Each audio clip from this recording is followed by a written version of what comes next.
Okay, good morning, everyone. So today I will continue about the discussion about still in the fluid flow. But however, for these materials, mainly we will discuss what will be the additional component of energy that will be considered on top of the Bernoulli equation. So basically, last time when we discuss about Bernoulli equation, hopefully you still remember what will be the component of energy of Bernoulli equation? It's only 3, right? So I think you should still remember. Apa saja komponen energi pada persamaan Bernoulli?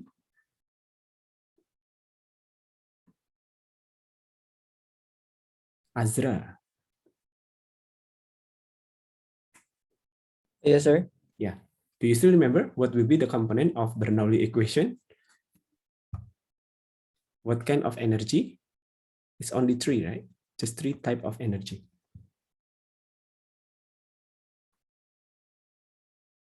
Forgot already?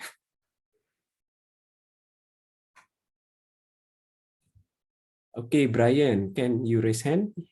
Sir, is it like the potential energy, kinetic energy? Yes, and once more? One more? And apa ya? Wait. Potential energy. Pressure, sir? Sorry? Pressure? Yes, pressure energy, correct. So it consists of pressure energy, potential energy, and kinetic energy. Yeah, it only happen in ideal condition when you can assume there is no energy loss. So the condition is isothermal, no energy loss, and then no energy input into the system and no energy output from the system. So there will be the ideal condition which follows the Bernoulli equation. This is the component of the energy.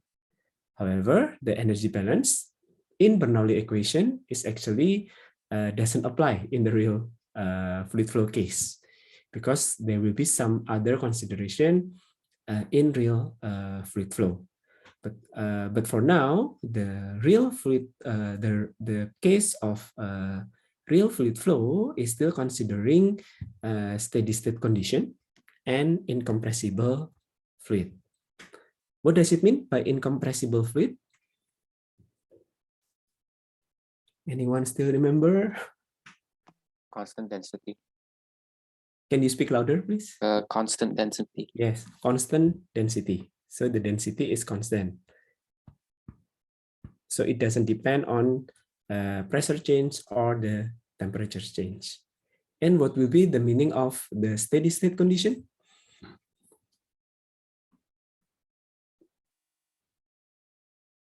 Anyone care to answer? Is it flow rate in equals to flow rate out? Yeah, basically steady state condition is the condition that there is no accumulation of mass. If you are talking about mass balance, there will be no accumulation of mass during the pipe flow. So from the steady state condition, you can say that the why it keeps mass flow rate throughout the flow is always constant. Since you have incompressible fluid, then the volumetric flow rate is also constant. So for the discussion now, when we will discuss additional energy involved in Bernoulli equation, we still will assume that the fluid is incompressible, the density is constant, and the fluid flow is steady state. So basically, in real case, when you have, for example, water flowing inside the pipe, water flowing inside the pipe, you still remember you can imagine the fluid flow when the water is flowing. Basically, the water will you can imagine you can have layers of water. Yeah, it's not just one whole body of water, but basically water can be imagined as layers of water. And each layer, will have friction on each other. Ya, jadi Anda bisa bayangkan ketika air itu mengalir, itu ada seperti layer-layernya gitu. Jadi nggak satu keseluruhan bulk badan air gitu ya, tapi Anda bisa bayangkan seperti lapisan-lapisan. Dan di antar lapisannya itu akan terjadi gesekan. It will have a friction between the layers, and also from the outermost layer, the outer layer, they will have friction with the pipe walls. Ya, untuk lapisan yang paling luar itu akan terjadi gesekan antara air dengan dinding pipa. Between the outer layer, the outermost layer, and then with the inside part of the pipe. It will create friction, and friction will create heat. Yeah. Friction will create heat, and this heat will be released into the environment as heat loss or energy loss. Yeah. So friction will create heat, and this heat will be released. We call it friction heat. So basically, friction heat is the types of energy that will be released to the environment when the fluid have friction with the pipe wall or within the layers of the fluid. Yeah, friction heat is generated by the shear between the moving fluid and the stationary walls. This is for the outmost layer of the fluid, but also it will be generated between the layers. Yeah, can be understood. Do you have any question? Okay. If you have straight horizontal pipeline and you have fluid flowing from left to right, yeah, horizontal pipeline with the constant diameters, and then the fluid is flowing to the right direction, and you have heat loss, the friction heat loss. Yeah. First, with the Bernoulli equation, you assume that the component energy will be only pressure, potential, and kinetic. Yeah, pressure, heat, and velocity. There is no heat loss. There is no energy loss in ideal Bernoulli. But now you will have heat loss, energy released to the environment. So if you have straight pipeline, the Z position is constant, right? Yeah. If you have horizontal pipeline, Z position is constant. It means potential energy is also constant. And you have constant diameters, then the velocity is constant.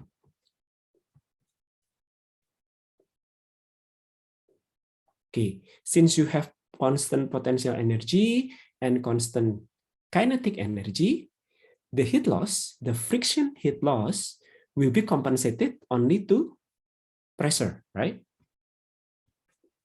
Yeah, if you can assume that there is no change in potential energy, there is no change in kinetic energy. Yeah. So if you compare between point 1 and point 2, if you have energy loss, it means release to the system, it will be compensated in decrease of pressure, right? So along the flow, the pressure will be decreased. There will be pressure drop along the pipeline. Pressure drops means decrease in pressure. Okay, what happens if you have very long pipeline? Very long horizontal pipeline. If you have pressure drop along the flow, what will happen with the fluid?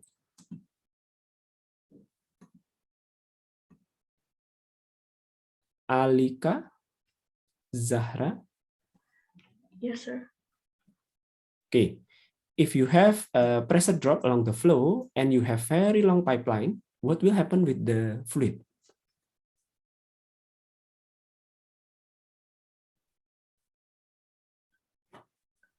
Sorry, sir, can you repeat the question? Yeah, okay.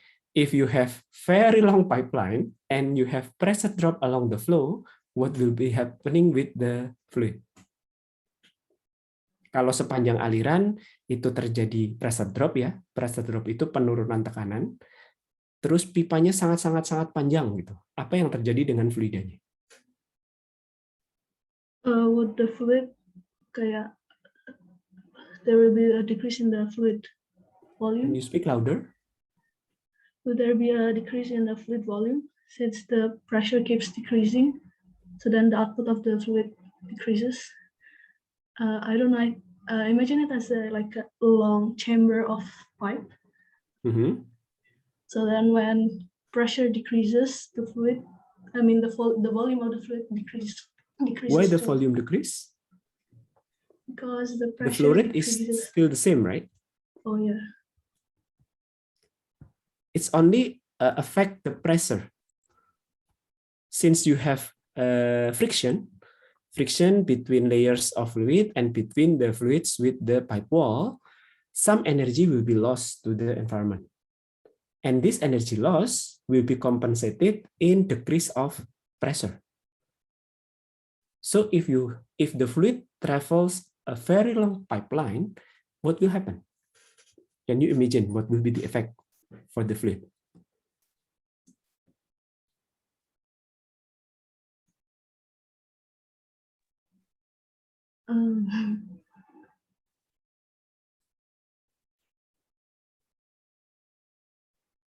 Okay, maybe others? Can somebody else try to answer? Pressure drop means decrease of pressure along the flow. So if you have very long pipeline, what will happen with the fluid? Does the velocity decrease? Can you speak louder? I don't know. When the student is trying to speak, either the volume is very low. But later, when I close the session, everyone say thank you with very loud voice. Does the velocity decrease? Can you hear me? No, the velocity is constant. Oh, okay. The z is constant also. Only pressure decrease. I imagine if there's like a long pipeline, if pressure decrease, nanti kayak makin lambat gitu karena. Yes, it will be slower, but not because of the lower velocity, but because of the pressure reach. Kalau turun terus, lama-lama nilainya berapa? Zero, yes. If you have very long pipeline, at certain point, the pressure will become zero. It means the fluid will stop to flow. You will not have any fluid flowing at the end of the pipeline. Yeah, at the outlet of the pipeline, you will not have any fluid flowing. Yeah, and that's not what we want, right? Basically, like in the chemical plant or in other pipeline in domestic in the housing, right? It's of course we want to have the fluid still flowing until end of the pipeline, right? So if you have friction and then the pressure keeps dropping, then at certain point the pressure will reach zero and the fluid will stop to flow. Yeah, it means we need to do something, right? We need to do something in order to keep the fluid to flow. It means we need to add energy into the system to compensate the energy loss due to the friction. Okay, that's why in ideal case, in real case of fluid flow, we need to add pumps and or blower. Pumps is for liquid, blower is for gas. Basically, the function of pumps or blower is to supply energy. So you need to install pumps or blower to supply energy, increase the energy to add the energy inside the pipe flow, yeah, the fluid flow, so the fluid still moving until the end of the pipeline. We call it shaft work. Yeah, because in real case, we have friction, we have energy loss, and this energy loss will impact the pressure drop. The energy will be lesser and lesser. Yeah, you can imagine the total energy contained in fluid will be lesser and lesser because of the energy loss. Basically, if you because of the energy loss, the pressure will keep dropping, and you might not have any fluid flowing at the end of the pipe. So you need to do the shaft work. Shaft works using the pumps or blower to add the energy. Okay, now we're still assuming the density, both liquid and the gas. For the liquid is basically, we can assume incompressible fluid. The density is constant. And for the gas, we can also assume that the pressure drop due to the friction can be neglected. So for now, we can assume gas as incompressible fluid. So you still can assume this one. Okay. However, for some cases, for the gas, sometimes you need to increase the energy in terms of pressure energy. Yeah, you need to increase the pressure quite significant using another device. Do you know the name of the device if you want to increase the pressure of the gas? Significantly increase the pressure, you need to use? Is it called booster pump, sir? Pumps is for liquid. For the gas, the name is? Is it valve, sir? Sorry? Is it valve? No, valve is to adjust the flow rate. The name is compressor. And I think you should familiar with this one. For example, if you want to increase the pressure of your tire, the car, yeah, there will be some compressor, right, provided by the tukang tambal ban or tukang gas, right? Yeah, that's the function of the compressor, is to increase the energy, the pressure energy. However, increase in pressure is more significant than blower. Blower is merely for keeps the gas flowing at certain velocity. But compressor, the function is to increase energy even more. So if you increase the pressure using the compressor, the pressure of the gas is significantly higher, then you cannot assume gas as incompressible. By the name, I think it should be self-explanatory, right? So if you are using compressor, gas should be treated as compressible fluid. And the equation later, when you derive the modified Bernoulli, you cannot assume the density is constant. That's for the compressor. But now, since we're still discussing about pumps and blower, then we can still assume gas is incompressible. Okay, any question until this point?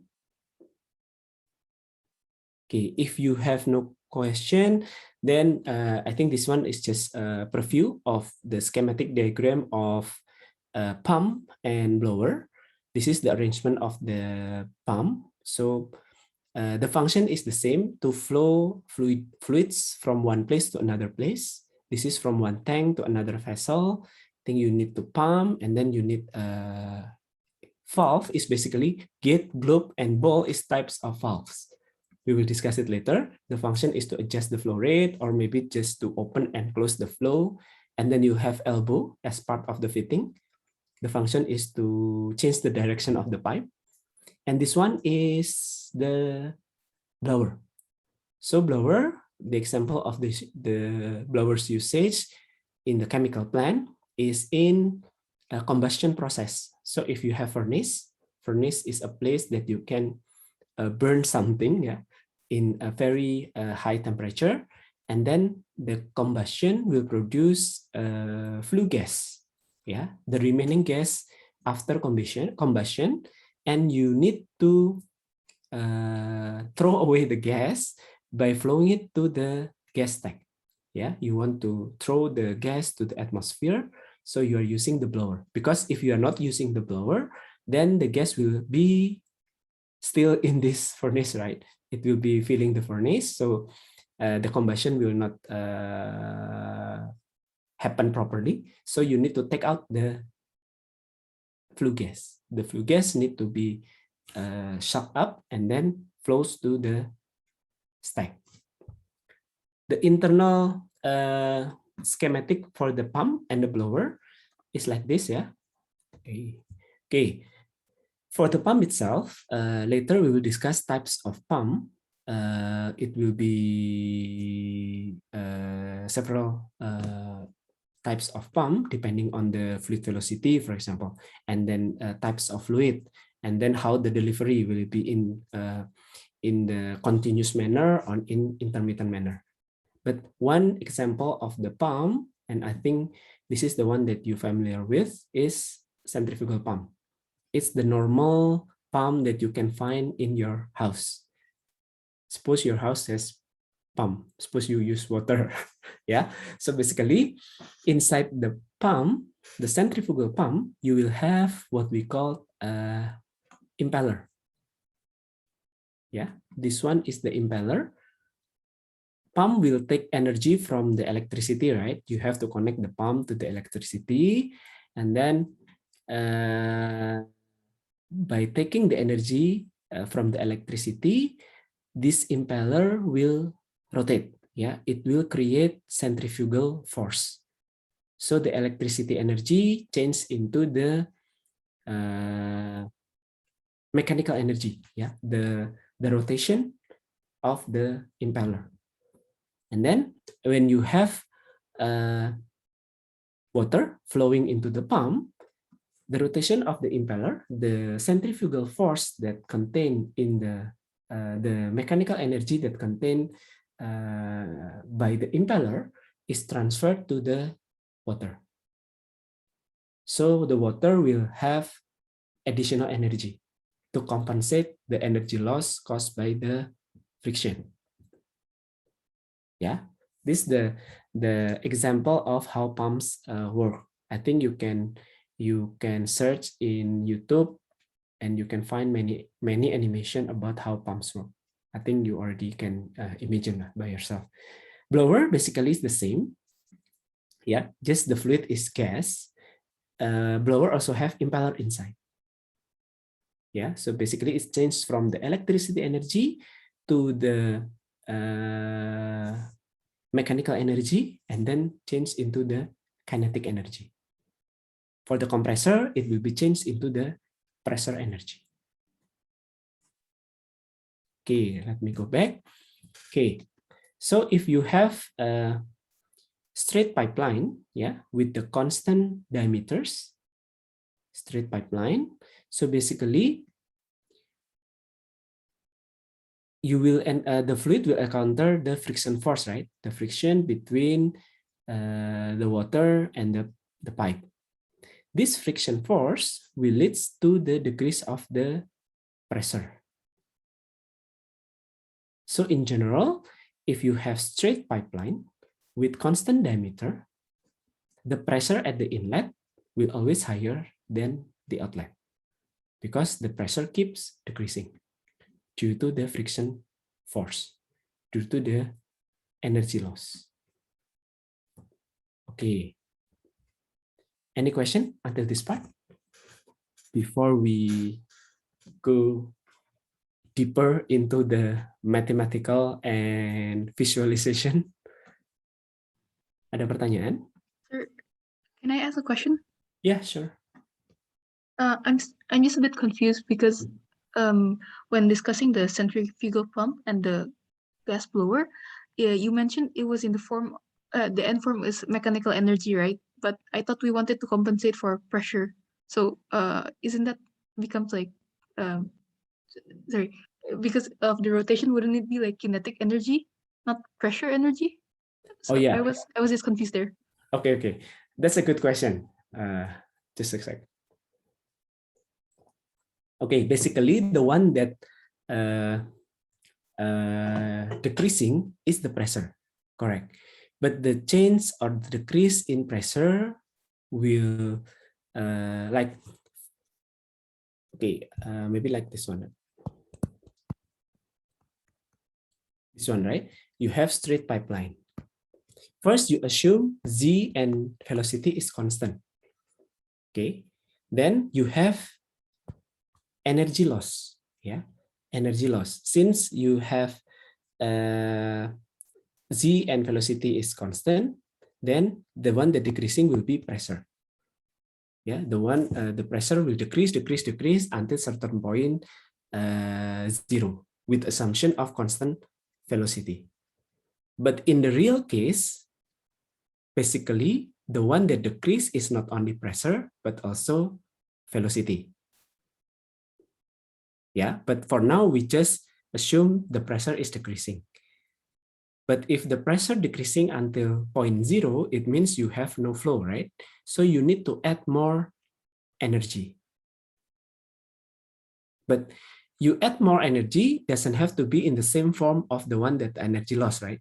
Jadi energi yang diberikan, the types of energy provided into the pipe flow doesn't need to be in the same energy that loss. You can add it as kinetic energy. You can add it as pressure energy. So for the pump, it's basically you add more kinetic energy, but it will be later increase the pressure energy. Bisa dipahami nggak? Can you understand the explanation? Oh, Because okay, so because at first we assume the velocity is constant, but basically when you add pumps in the real case, the one that decreasing is not only pressure, but is also velocity. Yeah, and then the decrease is energy is replaced by the energy comes from the pump. But how pump works is basically transfer the mechanical energy into the kinetic energy because it's rotating the water, right? Some is okay, maybe not 100% in kinetic energy. Some will in the form of pressure energy, right? Because the rotation of the water inside the impeller might increase the pressure as well. But the change, the increase in the pressure using the pump is not really significant. Some will be in the form of pressure energy, some will be in the form of the kinetic energy. oh, okay, sir, thank you. I understand now. Yeah, same with the blower. Okay, maybe for the water, increase in pressure energy is more significant than blower, but for the blower, increase in kinetic energy is more significant because the gas pressure before and after blower is not different much. Yeah.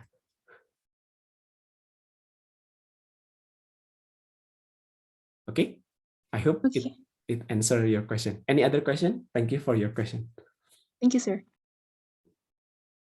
Okay, if you have no more question, then I will ask you to okay, please be prepared because I will ask some of you, so please wake up and follow the explanation.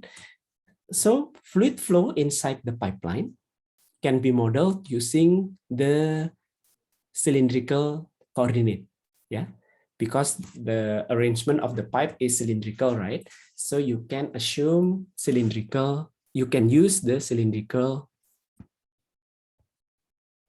coordinate. It will be consisting of, it will be consisting of x, r, and theta. X is axial direction, R is radial direction, and theta is tangential direction. Okay. If you have pipeline from the side, yeah, this is the center. So the axial direction will be the direction along the pipe flow or along the pipe length, ya. Sumbu aksial itu sumbu yang searah dengan arah aliran atau arah panjang pipa. Okay, this is from the side. From the cross section, this is the center. The radial direction will be along the radius. I think the name should be explaining themselves, right? So this is the radial direction. And the tangential direction will be this one. How to say this? The rotation along the cross section. This is the tangential direction. Okay, now I want you to imagine that the water inside the pipeline will have layers of water, right? Also,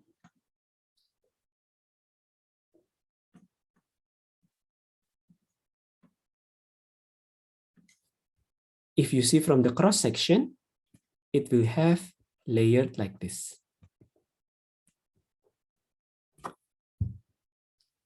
Okay, my first question, if you have one point at this one, yeah,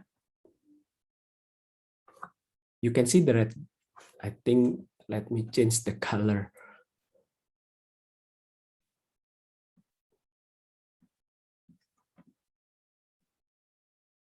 Okay, just this one, then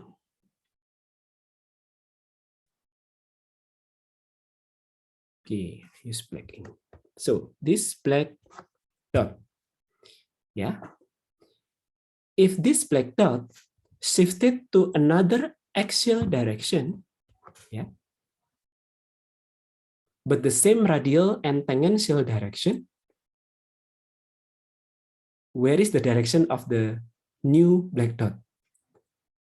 Kalau titik hitam itu bergerak ke arah aksial, tapi posisi radial dan tangensialnya tetap, titik hitamnya gerak ke arah mana?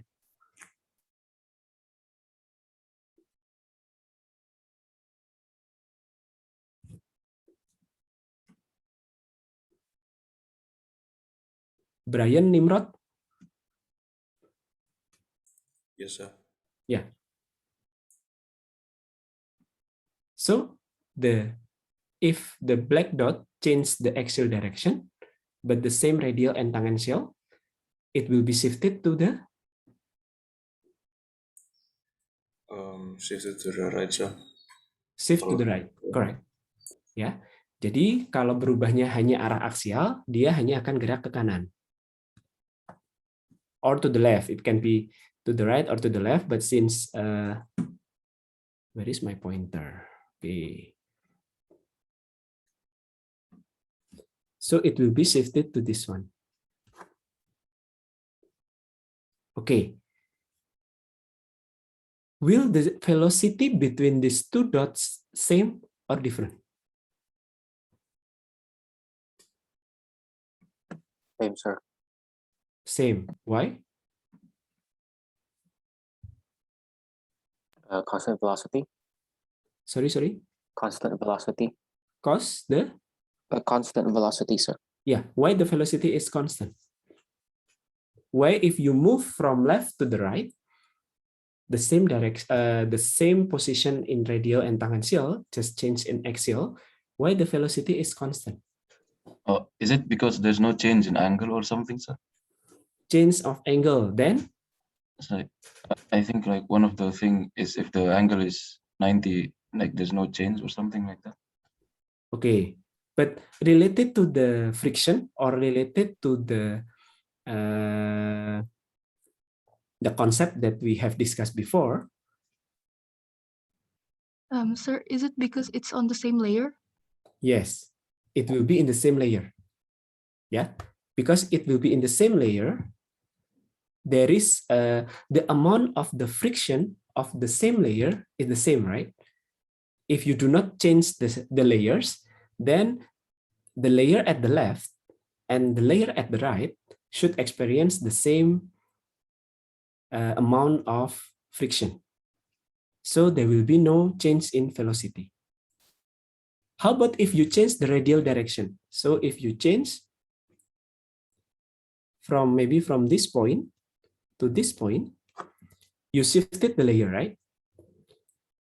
You shifted the layers and you will have different velocity.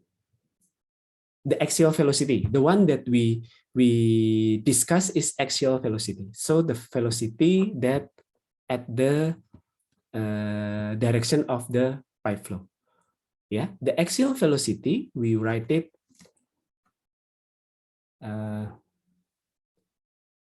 sorry. Okay.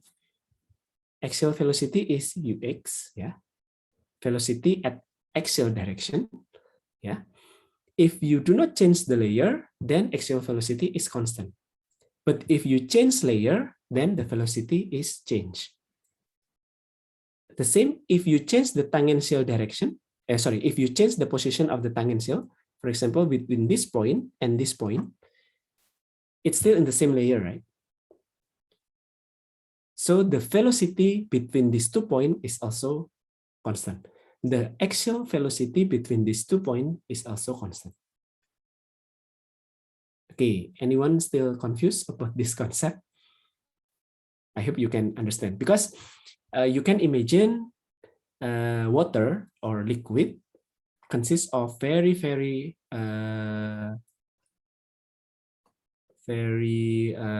lots of layers, yeah, very thin layers, and then each layer will have friction, right? And friction will give the energy loss. Energy loss can contribute to either reduce of pressure or reduce of velocity. Yeah. Okay, I think we have somebody raise the hand. Brian? Yes, sir.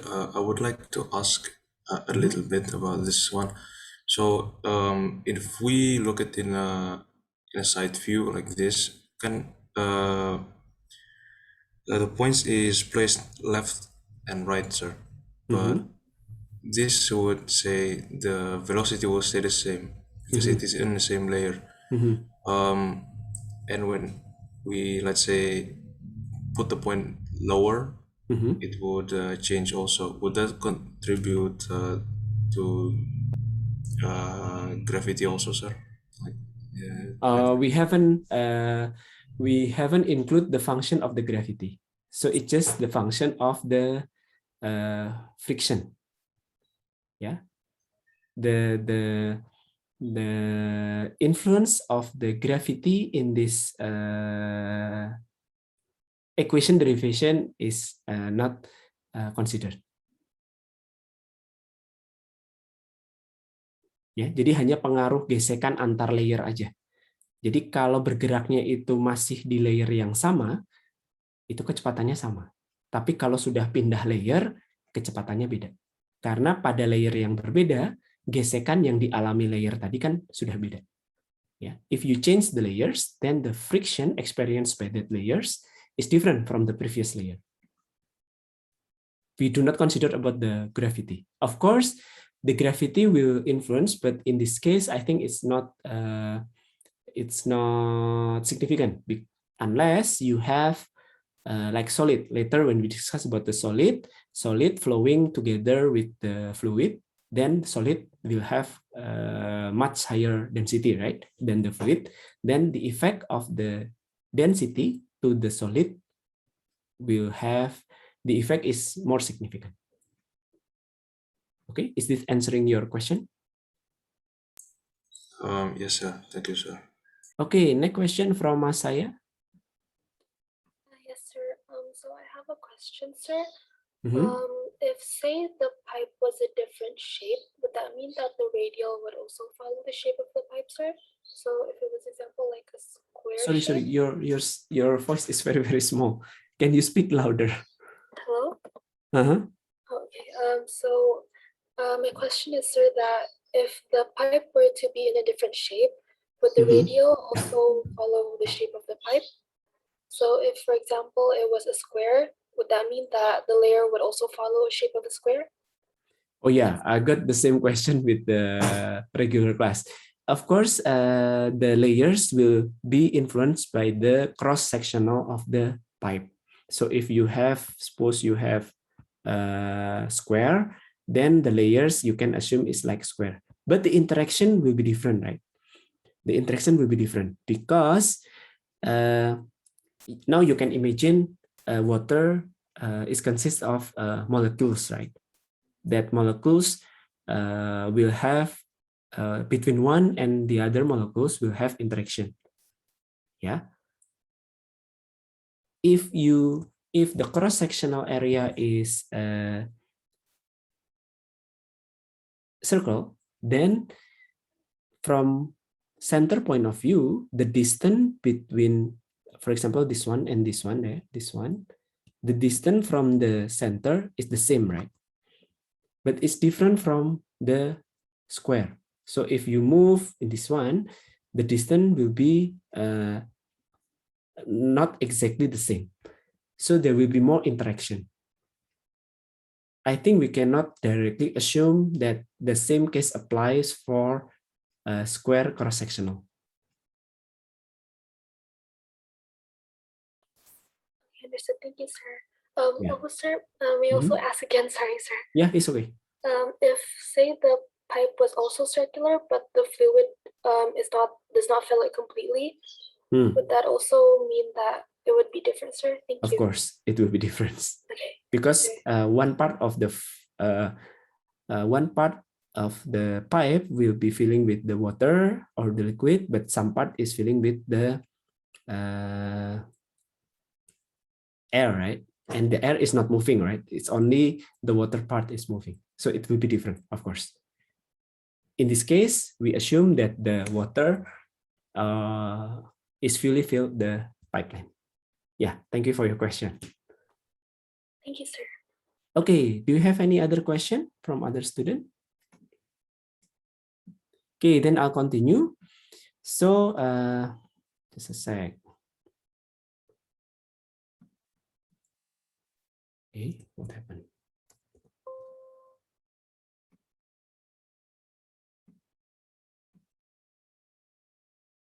Oh, sorry. Okay, let me continue. Then we can define what we call UXR.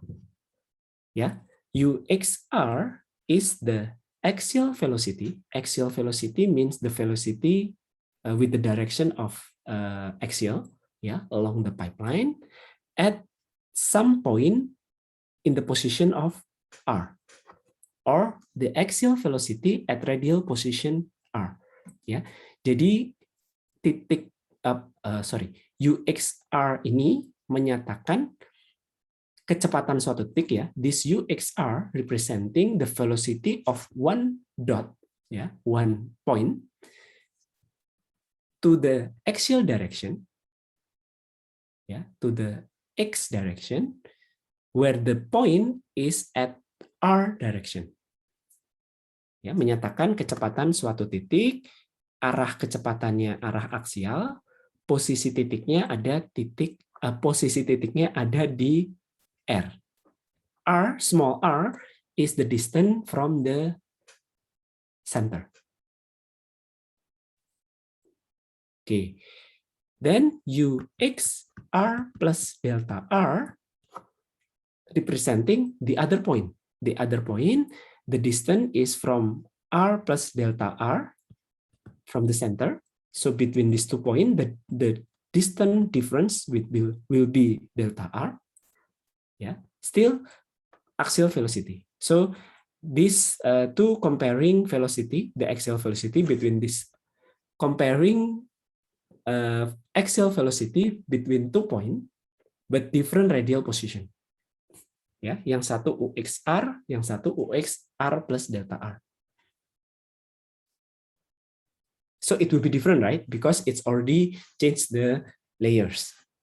And then for the constant X and the constant theta, yeah, it means I'll draw the constant X and constant theta means this is the R, this is R plus delta R.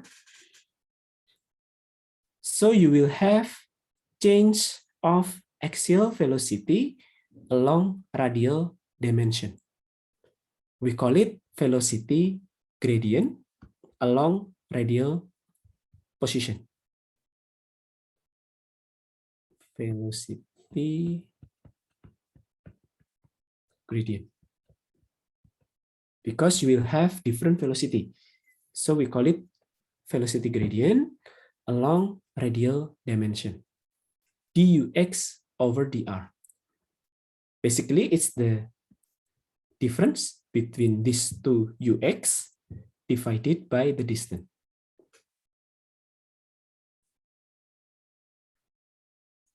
Okay, and then what will be causing the change of the velocity? It is the friction force. Yeah, friction force. We call the term is the general symbol in this slide is Fs. Yeah. The direction of the friction force will be in the opposite direction, right? Yeah. So if you have fluid flowing from the left to the right, so the friction force direction will be opposite from the right to the left. So to the left, this is the direction of Fs. Okay. This is the friction force. Friction force exists due to the position different between R and R plus delta R. Ya, karena ada perbedaan antara posisi radialnya ya, antara yang R dengan R plus delta R, maka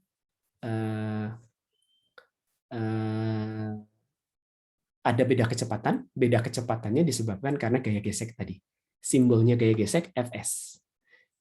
This is the friction force at any point in radial direction. So when R equals pipe radius, where is it?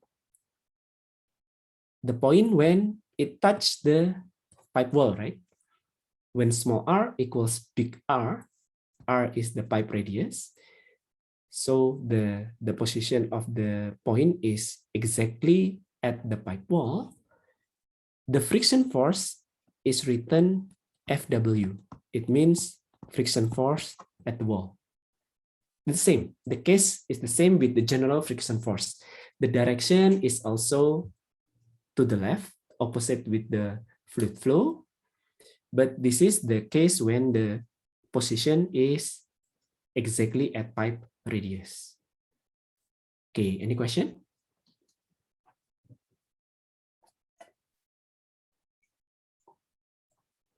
Okay, if you have no question, then I should continue. Okay, you have friction force, yeah, with the direction opposite with the pipe flow, with the fluid flow. The friction area will be the which one? If you consider layers like that I have explained before, right? So you have layer like this, yeah.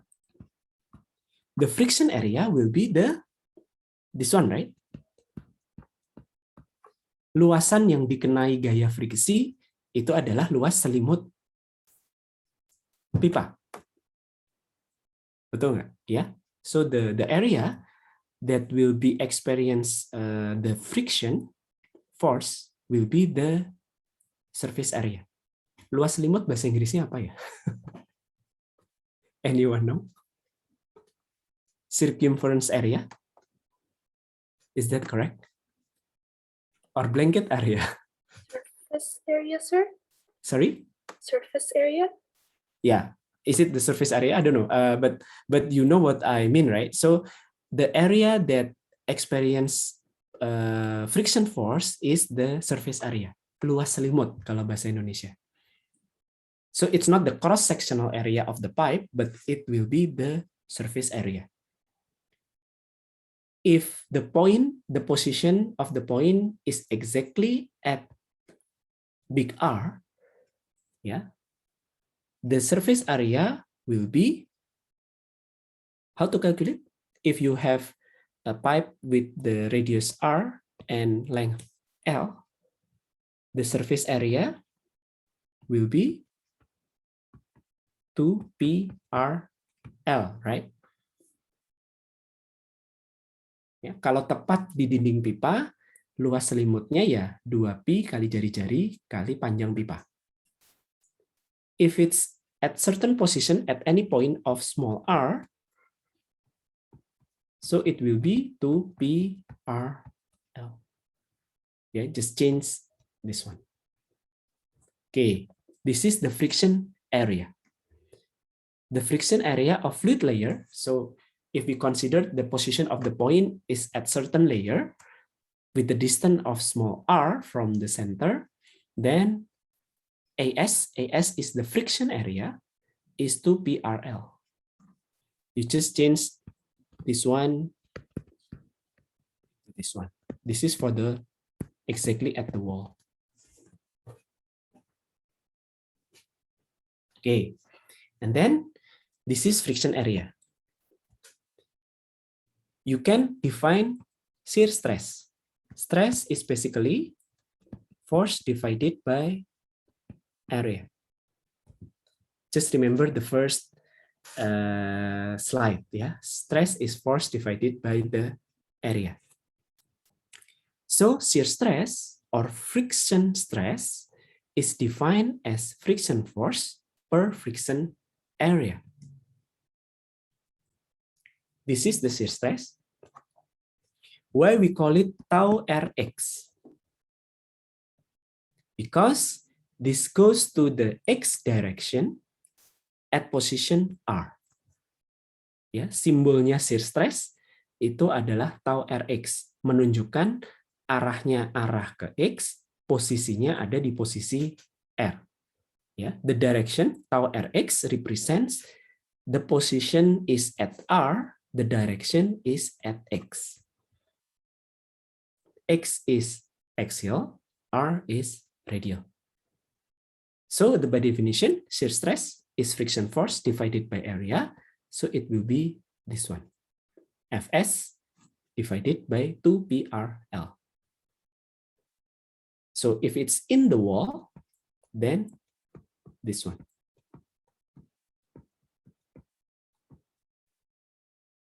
Exactly at the wall. Okay. Dou x over dr, this is the gradient velocity gradient, sorry. This is the shear stress. Okay. If the fluid follows the Newton law between the shear stress and the velocity gradient will be proportionally linear. Yeah. Only for the Newtonian flow or Newtonian fluid. It will be proportionally linear and the ratio will be, what is this one? What is mu?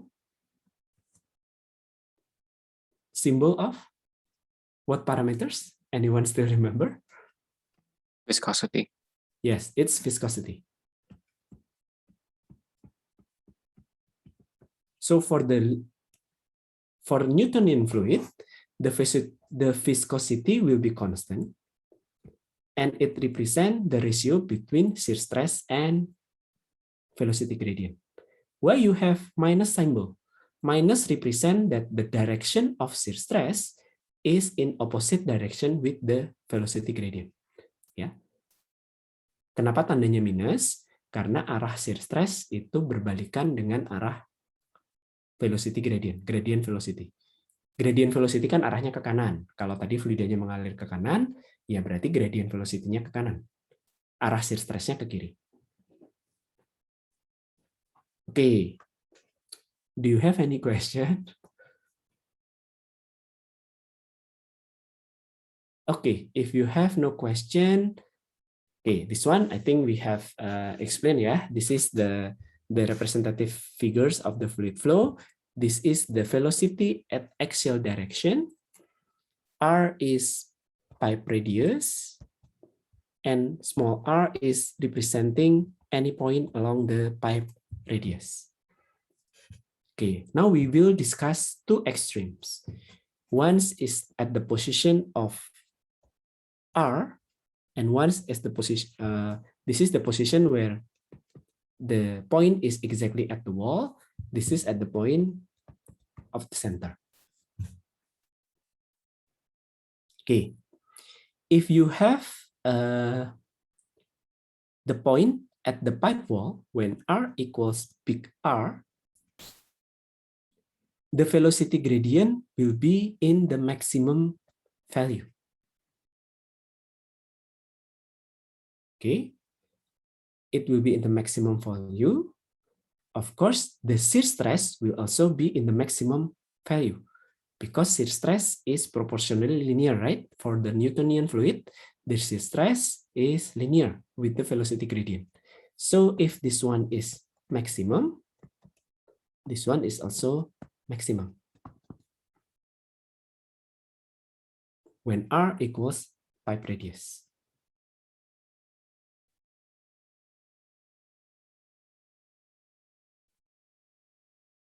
Okay. For the other extreme, when R equals pipe center, the velocity gradient will, in the minimum value, it will be 0. It means the shear stress is also 0. Okay, my question is, when the shear stress or the velocity gradient is maximum, what will be the value of the axial velocity?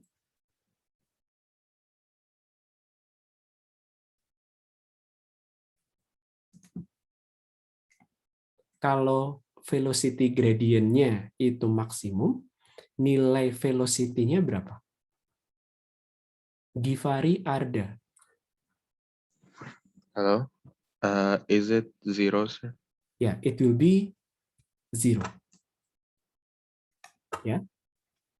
Exactly at the pipe wall, you can say that the fluid layers at the pipe wall is not moving.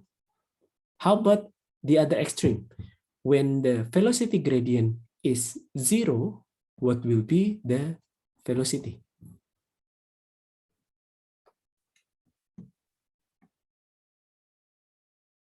Is it maximum, sir? It will be maximum. Yeah, just remember in your calculus class, when the derivative of some parameters over other parameters is equal 0, the value of that parameters will equals maximum. Yeah, in this case, it also applies. So when the velocity gradient dux over dr equals 0, then ux reach maximum. If you draw the velocity profile, sorry. Yeah, if you draw the velocity profile, it will be like this, right? This is velocity profile. The center one is maximum. When you go upward or when you go downward, the velocity is decreasing. And exactly at the wall, the velocity is 0. Okay. Do you still remember what kind of flow regime this figure? Laminar, sir. This is laminar regime. Laminar regime or fluid regime can be characterized by calculating what parameters? Untuk menentukan regime aliran, apakah laminar atau turbulen, Anda bisa menentukan dengan menghitung parameter apa? Masih ingat? What will be the name of the parameters? To Is it identify. the Reynolds number, sir? Yes, Reynolds number. For laminar, it achieved at low Reynolds number or high Reynolds number. Fluida laminar itu Reynolds number-nya tinggi atau rendah? Is it low, sir? It is low, yeah. Please do not forget. Yeah. So at low Reynolds number, you have laminar flow. Yeah. Then you have this kind of profile, which actually can represent our discussion previously. Yeah. So you will have exactly linear profile between the shear stress and between the shear stress and velocity gradient, and you have the profile of this velocity.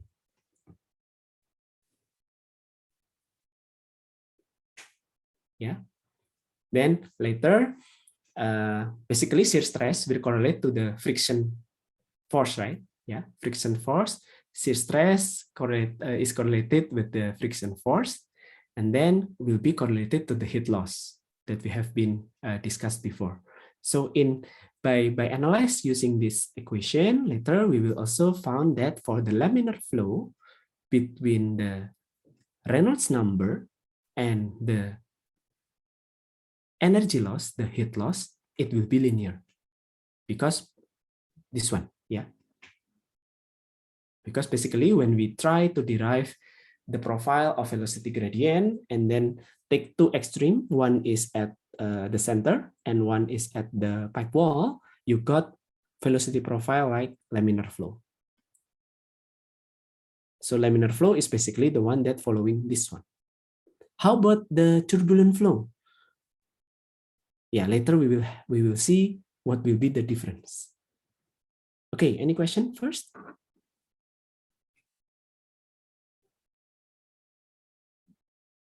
Okay, if you have no question, then we will see this one. Okay, this is the representative of the pipe. Yeah, still the fluid is flowing to the right direction. Yeah, so the outer pipe representing the whole pipe. Okay, yeah, the outer pipe representing the whole pipe. So it will have R radius and L length. Yeah, so this one is R. This one is L. Okay, now we will try to derive the force balance. I hope you still remember our discussion about the force balance in hydrostatic. So basically you analyze, first you define the control volume. Control volume is the smaller part of the system. Yeah, you take smaller part, but still in 3 dimensions. It means you have width, length, and height. Yeah, so it should be in 3 dimensions that representing the whole system. So this for this fluid flow, the whole system is the pipe. Yeah, the bigger pipe. The control volume. The pipe, the shape of the pipe is cylinder, right? So the control volume also have shape of cylinder. So the small cylinder inside the pipe representing the control volume. Maybe you ask why we need to make a smaller control volume. Why do not take the bigger pipe as the control volume itself? You can, no problem. Yeah, just basically by taking the smaller control volume, you imagine that will be one part of the layer, right? Yeah, you can imagine that the smaller cylinder is part of the layers inside the liquid or inside the fluid. So you just take, because the shape of the layer is also cylinder, right? It just have different diameters, and but the length should be the length of the pipe. But if you take the segment of the layer, that the shape of the layer segment will be the cylinder, the smaller cylinder. So at the left of the control volume, the position is X. The length of the control volume is delta X. Yeah. So at the right position, it will be X plus delta X. The radius of the control volume will be small r. Okay, now we can define what will be the force acting on the control volume. Gaya apa saja yang bekerja pada control volume yang kecil di dalam? It will be the force from left to right, Fx, yeah, with the direction to the right, and then it will be the force from the right to left, yeah. We call it F at position of X plus delta X. Yeah, the direction is to the left because it's pressurized the area at the right.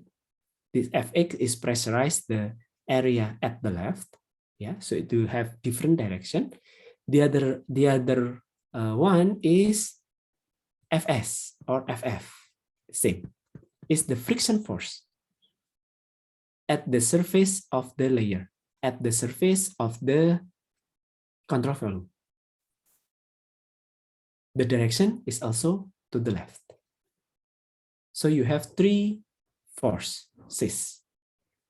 Yeah. What will be the value of Fx at position X? Yeah, this one is Fx at position X. This one is Fx is position X plus delta X. Yeah. So the first X, this one, representing the direction. Arahnya itu ke arah aksial. But the other X representing the position. Posisi titiknya ada di mana? Yang satu di titik X, yaitu yang di kiri. Ya, one is at the left, this is X. One is at the right, X plus delta X. So I hope you're not confused with the notation. Okay, first, Fx at position X is the pressure at point X times the cross-sectional area. Yeah. Ax is this one. At the right, the force at position X plus delta X is pressure at X plus delta X times Ax, because the same, right? These two cross-sectional area, the value should be the same. And Ax will be this one.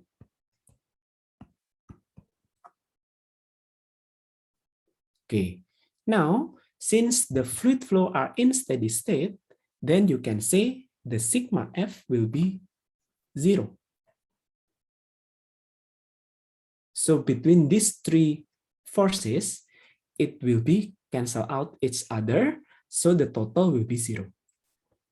Because the direction is different, so Fx at X will be positive, Fx at X plus delta X will be negative, and Ff or Fs will be negative because of the direction. Fx is to the right, X plus delta X is to the left, and the friction is still to the left. Any question until this point? I hope you follow the explanation. So, by taking the delta, yeah, the friction force will be the difference between those pressure force. Yeah. And basically, the friction force will be the difference between the pressure times the area.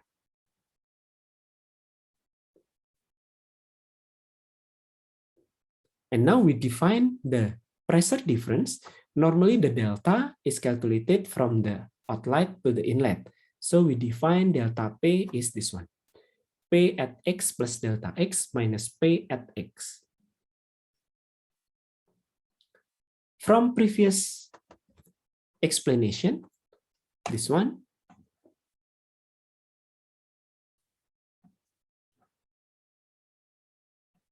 Yeah, from this one, you can get Fs with Ff is the same. Don't get confused with the notation. So Ff is basically tau Rx times 2PR because the length is delta X. So this one, right? So you can use this into this equation. And Ax is this one. So by substituting this one into this one, we can get this one.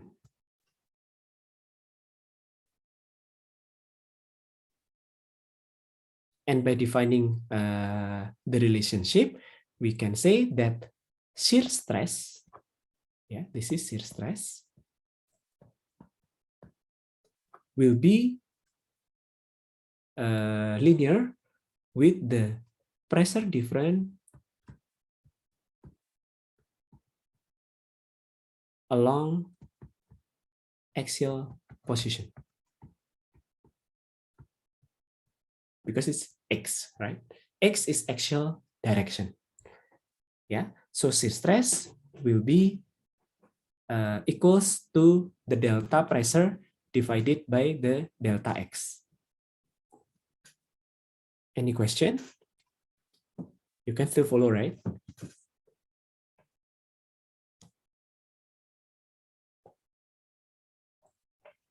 Okay, then I'll continue. Okay, at first, previously, I explained to you that when the liquid or the fluid, the gas, liquid, fluid, experience friction, friction will create energy loss. Loss of energy will be in terms of friction heat.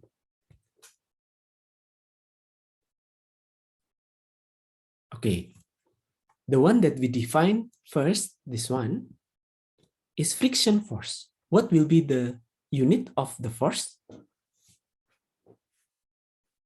Satuan force apa? Satuan gaya apa?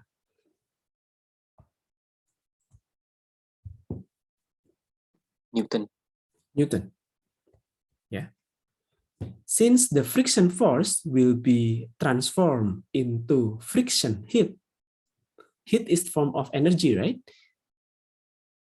Satuan energi apa? The unit of energy will be joule. Yeah. So to correlate between friction heat with between friction heat and friction force, the friction heat is defined as friction force multiplied by the fluid mileage, fluid, the change of the axial direction. Yeah. So joule should be the same as Newton meters. Sama ya harusnya ya, joule sama dengan Newton meter kan? Okay, then this friction heat, yeah, friction energy can be expressed as friction heat rate. Laju energi should be in the unit of joule per second. So if you want to express the friction heat as friction heat rate, then you divide it again with delta T. The notation you have dot on the top of the E one. It represents the friction heat rate, friction energy rate. Then delta X over delta T will be the same as velocity at X. Velocity at the position, velocity to the direction of X. So the unit will be joule per second. This will be Newton. This will be meter second.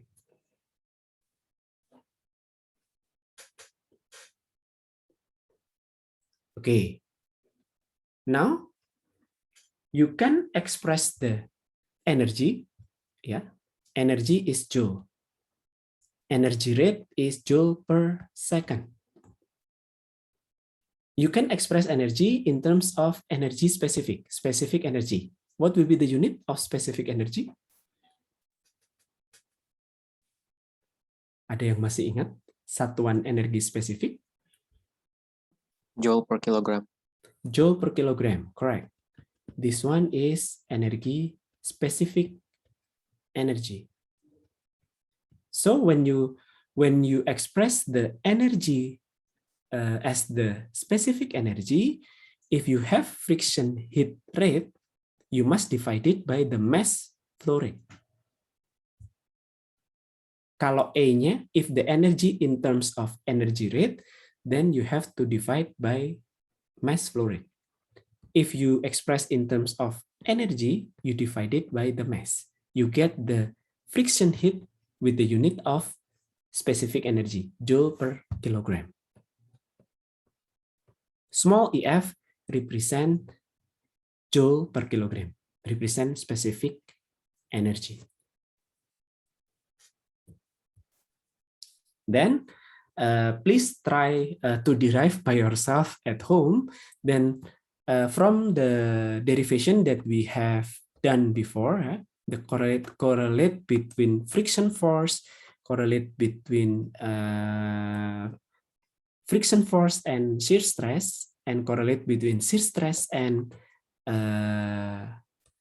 pressure difference, then you will have this correlation. Also, you can have this correlation at the pipe wall. D will be equals to R, right? At the pipe wall. Yeah, I won't derive it for you, but just try by yourself first with how to get the correlation between friction heat as specific energy. Yeah? So you can call it specific friction energy or specific friction heat as the function of delta P over density, or as the function of shear stress over density. Tau wall, tau W means shear stress at wall. Tau Rx at wall. Okay. Since we calculate the energy loss in the unit of EF, small EF, this is joule per kilogram. And this is one of the component of energy that now involving in pipe flow. It means we have to put it to modify the Bernoulli equation. Yeah, how to put it in the Bernoulli equation? Because the unit is in specific energy, you must write down the Bernoulli equation also in specific energy.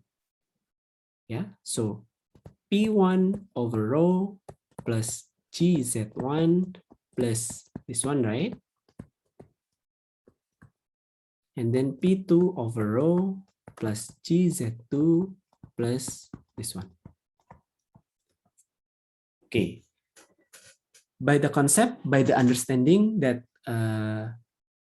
friction heat is the energy loss, yeah. Friction heat is the energy loss, right? So it will be decreasing the total energy in the system, where you should put the small EF on the left or on the right hand side. And what will be the sign, whether it's positive or negative?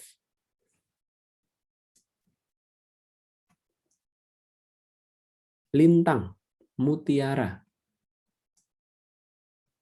Yes, sir. Yes.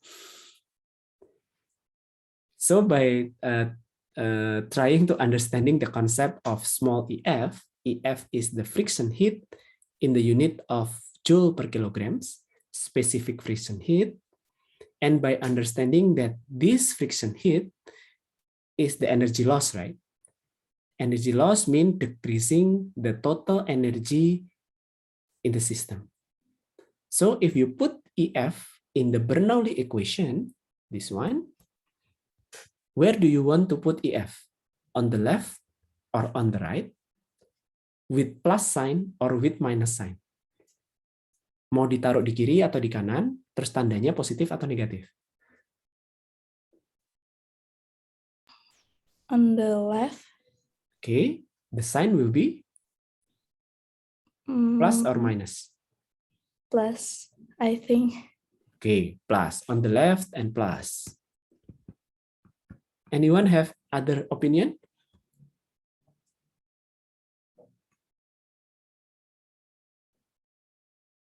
Cherry Gracia? I think also on the left, but previously I thought should be negative. I think, I don't know. Okay. Yeah. Okay, I asked one more student whether agree with the first answer or the second answer. Raha Daneswara? Yes, sir. Yep. Which one you agree? Left with plus sign or left with minus sign? I think I go with Cherry. I'll go with Cherry. Yeah. Left with minus sign. Okay. Do you have any reason for that? Or just guessing? Intuition, I think. I don't know, sir. Okay. Anyone else have opinion, but not only with intuition? Sir, I think it's right with minus sign. So the same thing as left with positive sign. Why? Because because of friction, you're losing energy, right? So yeah, at state 2, you will take away the energy, so minus. At stage 2, you'll take away the energy, so minus. Yeah. Okay. Your reasoning is correct, but the answer is incorrect. So the one that decreasing, I mean, if you have friction, you will have energy loss, right? Energy loss will be decreasing the total energy. It will be decreasing of the energy at the input, or it will be decreasing the energy at the output. Input, yes, sir. Input, correct. Oh, so yeah, it should okay. be on the left with minus sign. It means if previously you have kinetic energy, pressure energy, potential energy, and kinetic energy with a total of this component, yeah, this is the total energy at the inlet, right? Yeah.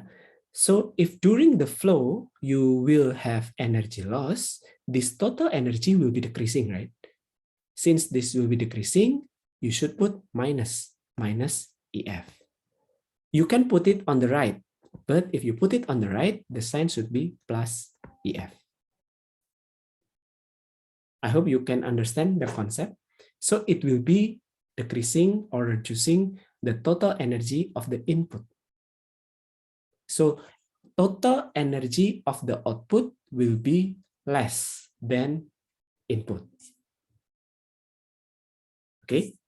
So if you take out the EF, so at part 2, the total energy will be less than 0.1, right? Without EF, if you put minus,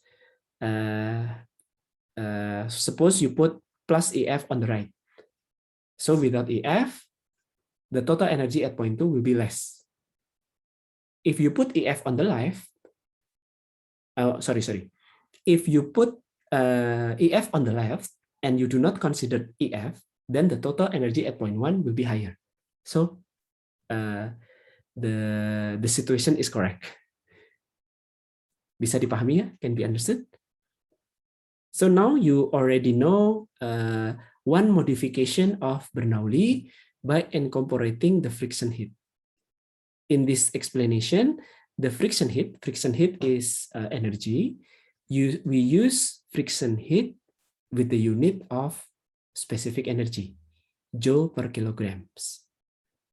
So we put it inside the Bernoulli equation, but make sure all other energy component, the pressure, potential, and kinetic, all these components also have specific energy unit.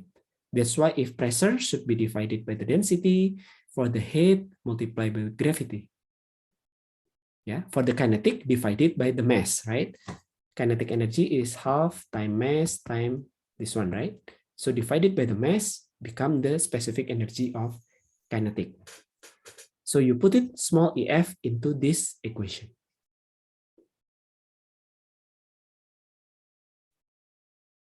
Okay, any question?